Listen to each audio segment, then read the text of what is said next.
makers of Camel cigarettes present Dick Powell as Richard Diamond, private detective.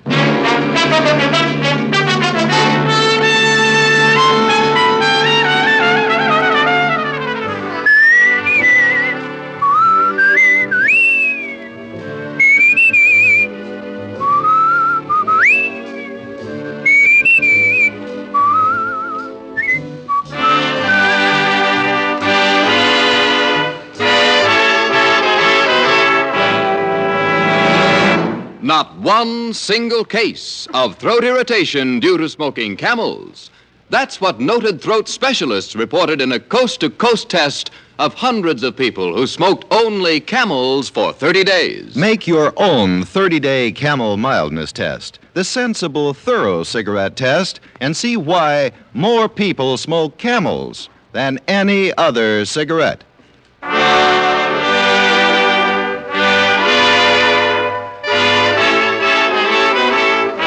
Here transcribed is Richard Diamond, Private Detective, starring Dick Powell.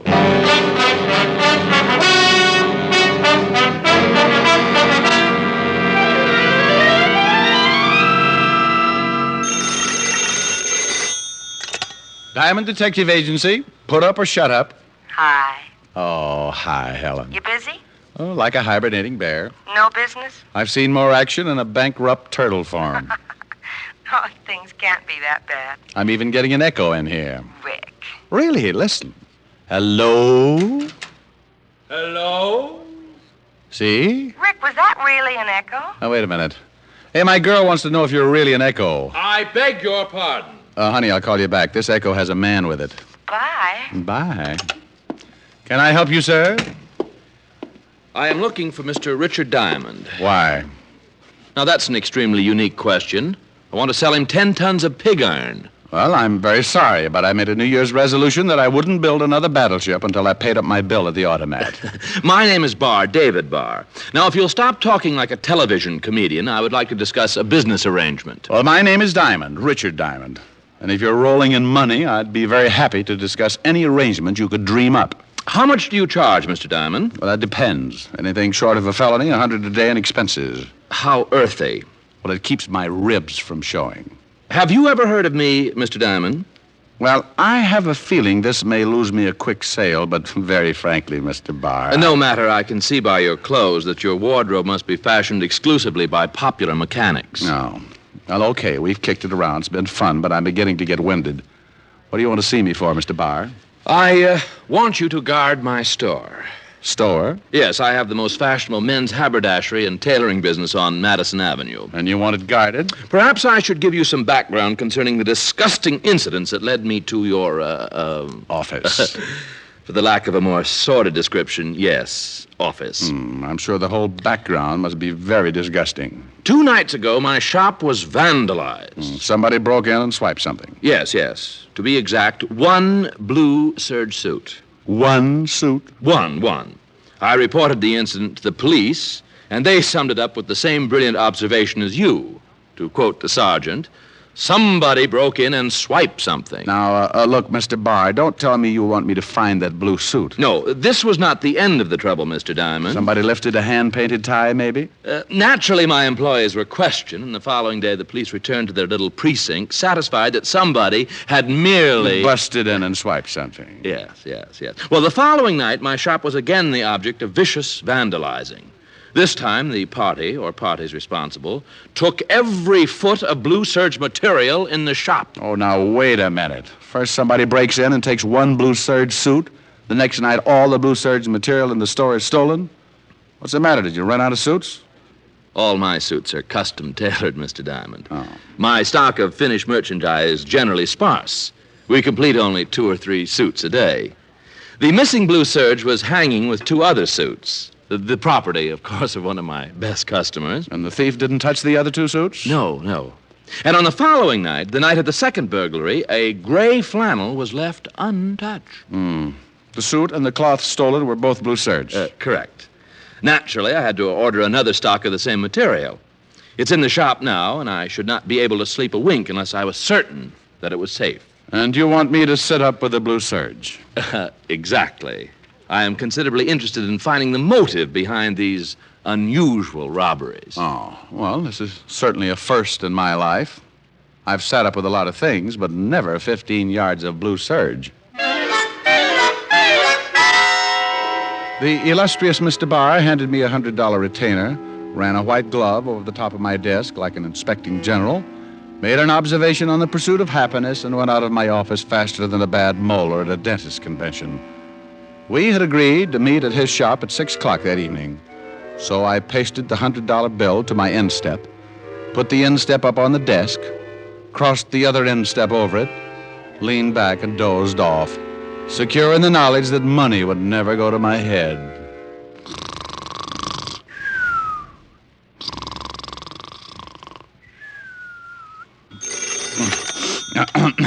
Yeah? Mr. Diamond, this is Mr. Barr. Oh, yeah. Well, it isn't 6, is it? It's 4:35. Mr. Diamond, am I correct in assuming that the moment you grabbed that $100, you became a member of my employ? Well, you're correct. $100 worth. Then please come immediately to number 6 Park Avenue. Something's happened, and I feel a complete breakdown coming on.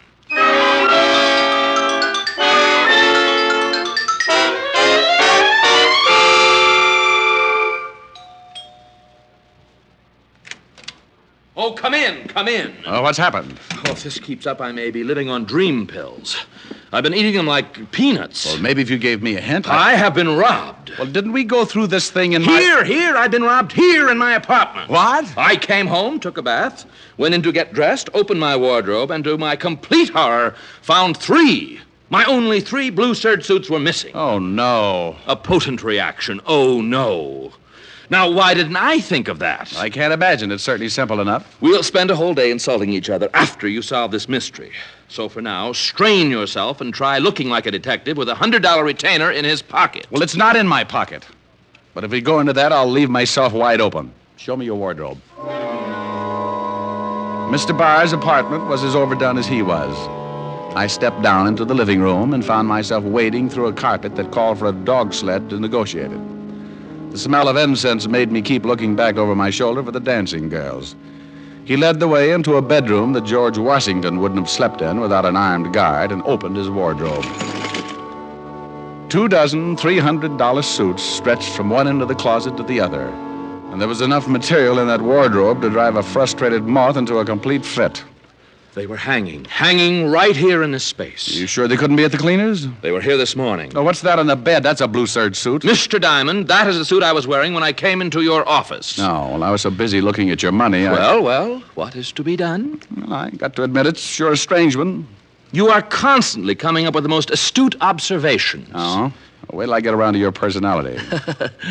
You'd really be a likable fella, Diamond, if I could bring myself to look at you. Oh, I'm not so bad. Think of what you must go through shaving every morning. Oh, really, Diamond? What do you think is behind this ridiculous situation? Now, very honestly, I don't know. Except the obvious. Somebody wants your blue serge suits and all the blue serge material you've got. That blue serge on the bed is the last one I've got. Do you think this could be some kind of a practical joke? Not very. It could get somebody 10 years. Well, have you got any ideas at all? Yes, I have. Take that last blue serge and hide it. I'll sit in your store tonight and see that the new material you ordered doesn't get lifted. You take the suit, Mr. Diamond. You're being paid to protect it. Okay. And remember, it's new. Brand new. It would cost you $300 to duplicate it.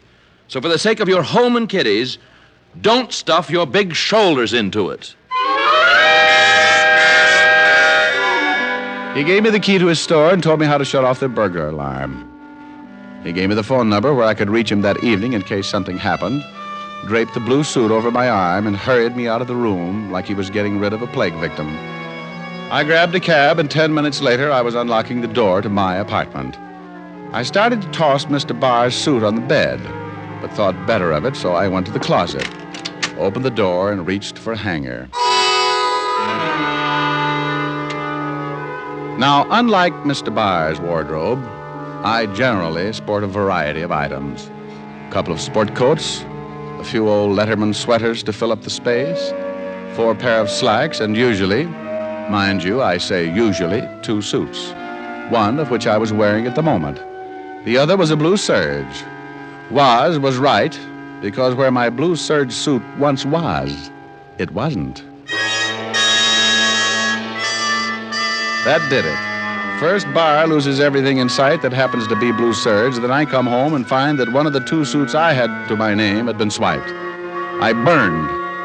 Bar could get dozens of suits and use them for bath mats when he got tired of wearing them. Me, I was going to have to sew sleeves on the bath mats. I called Bar at home, but he'd left. I thought about calling with the number he had given me, but decided against it. I sat down to try and figure it out. But a half a dozen camels later, I was still facing a big fat zero. One thing was sure. I had Mr. Barr's last Blue Serge suit, and nobody was going to get it away from me. Big shoulders or not, I put it on and headed for Barr's shop on Madison Avenue. I never made it. Hold it. Hey, what is this? Well, I'm only considering it because he's got a gun in my back. Walked under that sedan by the curb. Oh, I get car sick. You heard him. Oh, fellas, I haven't been well. Doctor recommends lots of walking. Told me to stay away from cars. Move! Oh, now look. You heard him. Yeah, I heard him. Would I be nosy if I asked? Yeah, you would be very nosy. How about you, friend? You heard him. Get in the back. Look, can I interest you boys in a deal? My secret decoder and my ray gun, if you'll only... They were both big boys, and they both had big guns. One of them slugged me with one of the big guns, and my head swelled up to match the whole ugly situation. I went down and out faster than a left fielder trying to steal home with a Charlie horse, and they rolled me into the car. We drove for a long time, me lying on the floor of the back seat, trying to bring myself back to a conscious way of thinking. Finally, I snapped out of it, and they let me sit up and take a look around. We were on a lonely stretch of road, and although the car was green, not black, and didn't look anything like a hearse, I had a gloomy feeling that we were heading for a funeral. Get out. Now, look. You heard him. Okay.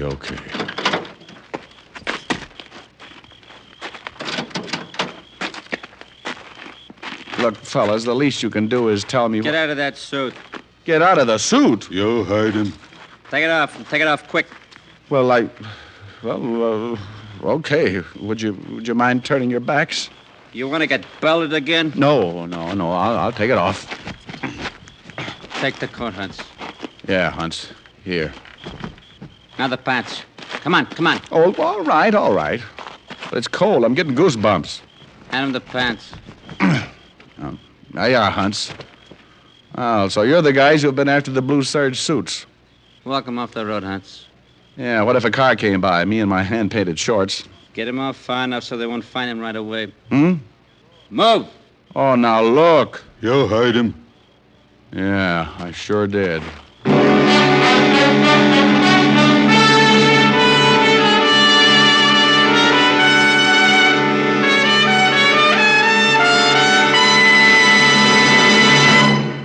Before we continue with Richard Diamond, Private Detective, here's an important question. How mild can a cigarette be? There's one sensible way to find out. It's not just a sniff, not just a puff, but steady smoking. For only then can you find out how well a cigarette agrees with your throat day in and day out. In a coast-to-coast test, hundreds of people smoked only Camels for 30 days.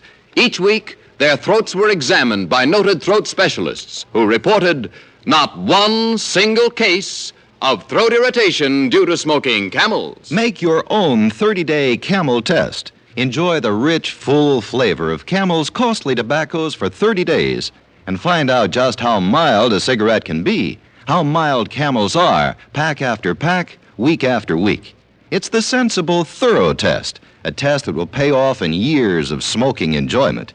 You'll discover why so many people say, once a Camel smoker, always a Camel smoker. How mild can a cigarette be? Make the Camel 30-day test and you'll see. Smoke Camels and see. And now back to Richard Diamond, Private Detective, starring Dick Powell.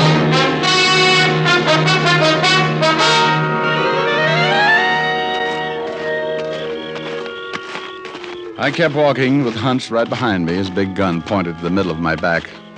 I could stand losing my clothes, but I'd grown to enjoy my life. So I decided I'd have to get that gun away from Hunt somehow. We were 50 yards from the road when I tried it. Give me that gun! Come on, give it to me! I guess you didn't hear what I said. Huntz had tried his best to put a hole in me, but like most guys who think they've got a sure thing, he forgot a small item called luck. In this case, all of it on my side. I left him lying on his face in the moonlight and headed back for the car. But the other gunsel evidently saw my white shorts bounding over the landscape and decided it was time to leave. I tried a shot at him and then went back to find Huntz and borrow a pair of pants. Sometimes when things happen that fast, a guy gets careless. Now, I'd figured Huntz, being wounded, would be in the same spot I left him. But when I got back to the spot, the one-sentence killer was nowhere in sight. Somewhere in the distance, I heard a branch snap, so I knew that Huntz was on his way back home. I was getting too cold in my undies to start chasing him, so I went back to the road and walked until I spotted a house. Any other time, I would have considered carefully before walking up to a front door, attired only in my underwear. Thank goodness they weren't blue serge. I figured I could say I was a cross-country runner with a bad sense of direction. I rang the doorbell and waited. Yes? Could I use your phone?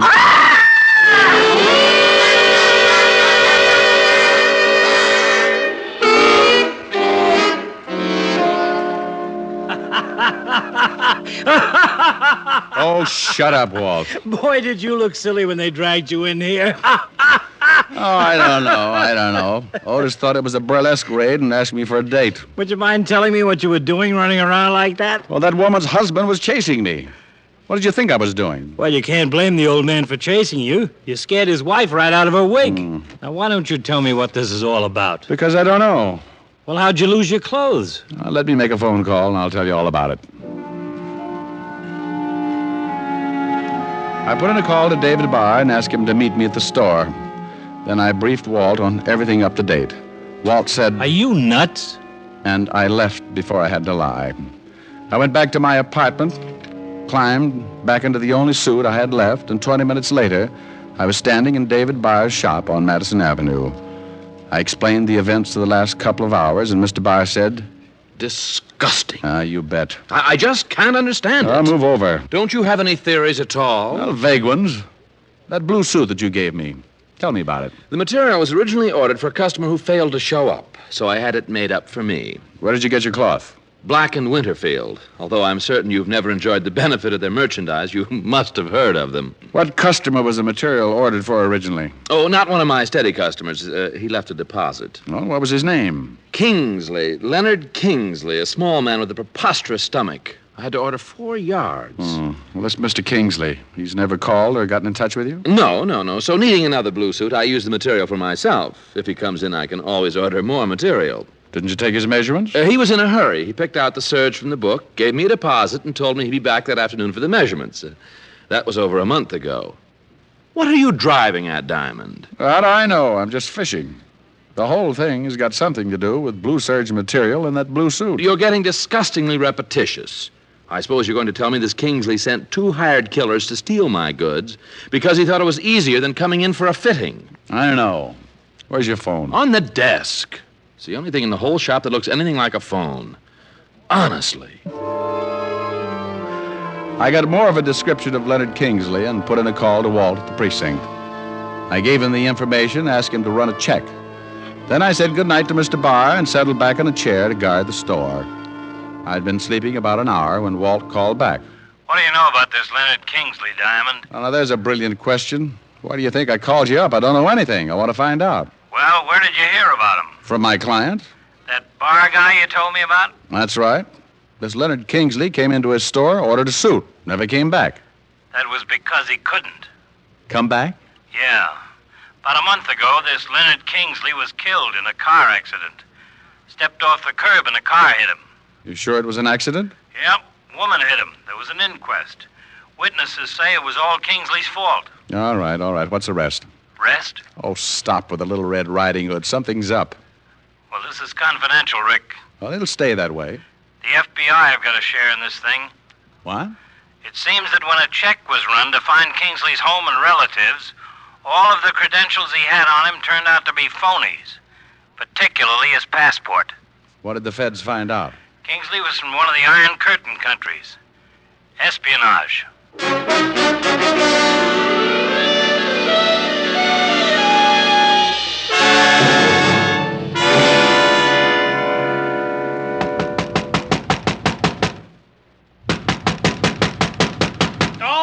All right. Well, Paul Revere with a shoulder holster. I want some answers, Mr. Barr. How many customers can you remember who came into your shop and ordered only one suit in the last year? Half a dozen. How many never came back after they got the one suit? Well, what's the matter? That's peculiar. Everyone I can remember, and they're comparatively easy because most of my customers are steady. Go on. What about these single customers? Every one of them ordered a blue Serge. And you got all the material from Black and Winterfield? Yes.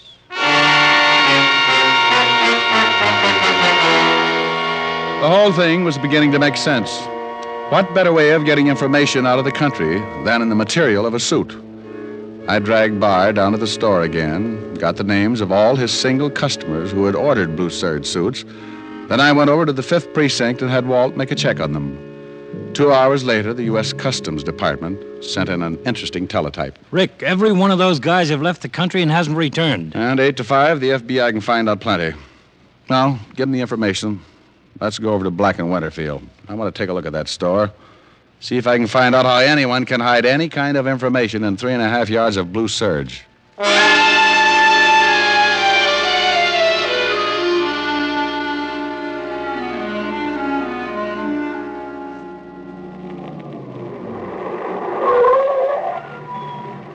There it is. Dark. Yep, come on. What do you think you're going to do? Well, we're going in that store and take a look around. You can't do that. Not without a warrant.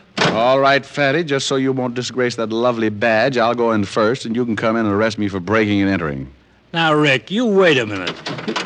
Walt, they know I got away. We can't wait. Hey. What's the matter? What are you looking at? That car in the alley. What about it? Looks like the one those two killers took me for a ride in. Come on.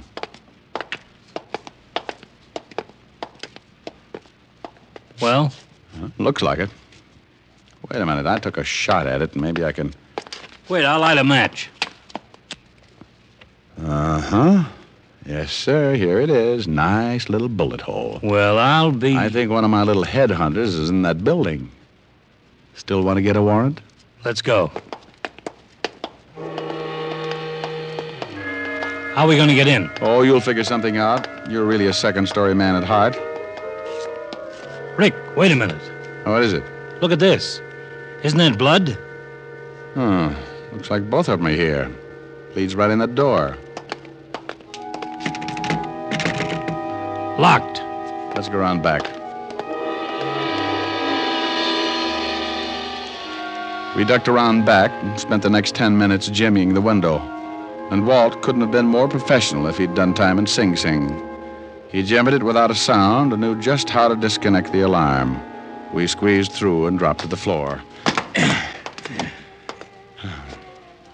We were in a basement, and from somewhere in another part of the building, we could hear a radio playing softly.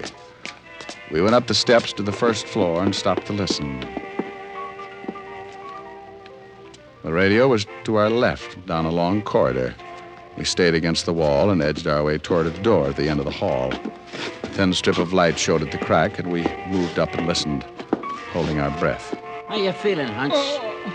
Well, try and take it easy. And the boss is coming with the doc. They're both in there. Let's take them. Hold it. Music making you feel better, huh? No, Gabe. Well, you want something better, maybe? Artie Shaw pick you up, maybe? No, turn it off. Okay. Don't you worry. I'll get that Shawmust shooting you. And the boss will be real happy when he sees we got the suit. Okay, let's take them, Walt. Look out behind you, Rick!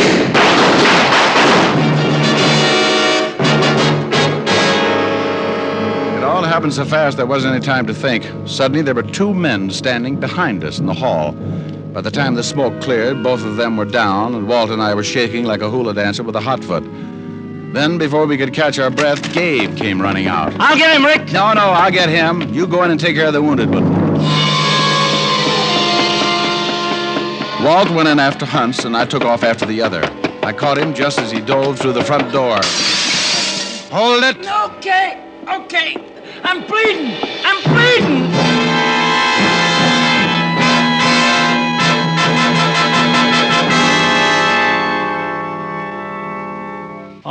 All right, let's have it. I'm bleeding. Get a doctor. The ambulance is on the way. Now tell us about it. What do you want to know? We want to know about the suits and about the material, and who the guys are in the hall. One of them's a doctor for Hunts here. The other one's the boss. He runs the store. You were getting information out of the country and the Blue Surge material. Yeah. What kind of information? All kinds. Defense plans, radar locations, that kind of stuff. Done all in code numbers. How did they do it? Stuff was invisible like. Just drew it on the Blue Surge. When the guy got out of the country, he'd take the suit and dip it in something. Then the writing come out. And when Kingsley got hit by the car, you found out he didn't have the suit. The boss did. How about it, Hunts? How do you feel? Why did you swipe my suit? We was tailing Bar. Saw him going to your office. Figured maybe he'd give you the suit. Well, there it is, Rick. How about it, Hunts? Your partner telling the truth? You heard him.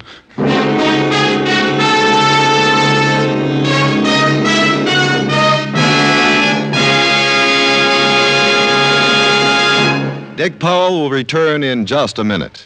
What cigarette do you smoke, Doctor? Again, a study has been made. Again, this question was asked of doctors all over the country and in every branch of medicine. The brand named most was Camel. Yes, again and again, surveys show that more doctors smoke Camels than any other cigarette. Friends, smoke Camels for 30 days, and you'll see how mild, how flavorful, how thoroughly enjoyable a cigarette can be. And say, how about giving a carton of Camels for Valentine's Day? Makes a swell gift. How mild, how mild, how mild, how mild can a cigarette be? Make the Camel 30-day test and you'll see. Smoke Camel and see. Here's Dick Powell with a special message. Thank you. Ladies and gentlemen, each week for many years, the makers of Camels have been sending gift cigarettes to hospitalized servicemen and veterans in this country. Now, gift Camels are also being sent to hospitals overseas. This week's shipping list includes U.S. Naval Hospital, Yokosuka, Japan. Camels are also on their way to Veterans Hospital, Coatesville, Pennsylvania, and Fort Howard, Maryland. U.S. Air Force Hospital, Lackland Air Force Base, San Antonio, Texas. Now, until next week, enjoy Camels. I always do.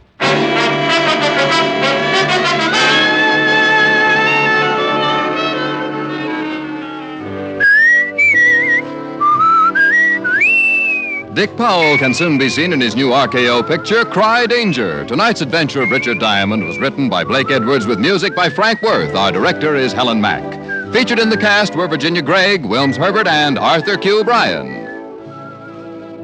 PA stands for two things, Pipe Appeal and Prince Albert. They go hand in hand, for Prince Albert's Choice Tobacco has a rich flavor and a delightful natural aroma. PA is crimped cut for smooth, even burning, and it's specially treated to ensure against tongue bite.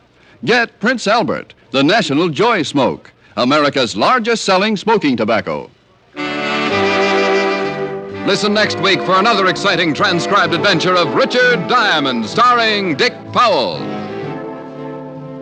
This is Your FBI. The official broadcast from the files of the FBI follows immediately. Stay tuned. This program came to you from Hollywood. This is the American Broadcasting Company.